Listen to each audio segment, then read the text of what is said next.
Hello, St. Paul's. This is the Ministry and Renovation Update for Tuesday, October the 13th. The church has suffered another loss in Joan Sampson dying this past Saturday. I would encourage you to be prayerful for her family. We continue to be open on Sunday mornings, that if you are ready and able to be in attendance at the church for worship, you can do so. Of course, the live stream continues at 10:30 on Sunday morning and continues to be recorded on our YouTube channel that can be viewed at any time after that. The numbers in attendance in the building have been low so far. The first Sunday we were open, there were about 21, and last Sunday there were only about 9 or so. We recognize that it was Thanksgiving Sunday, and that may have kept the numbers low. We also recognize that with the numbers running as high as they are in Ottawa, that a lot of people are concerned, and that's for good reason.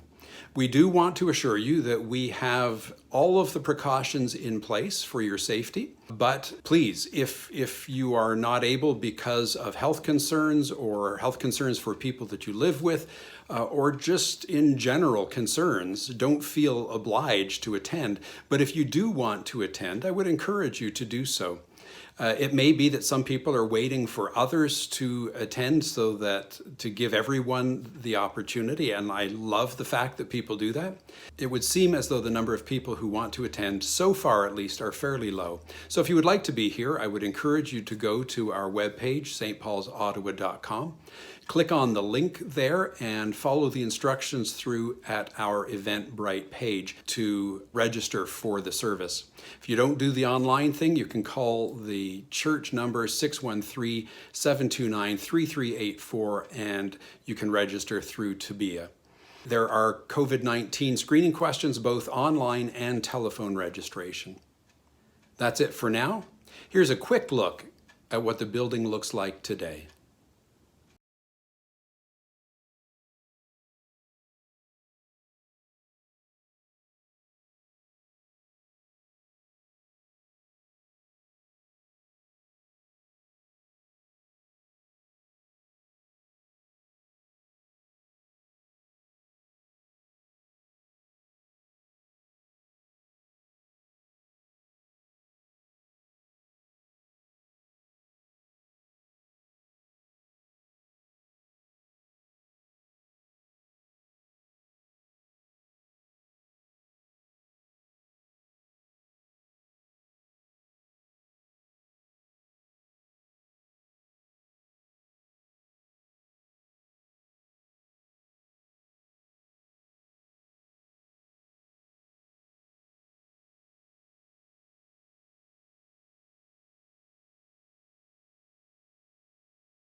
The Lord bless you and keep you.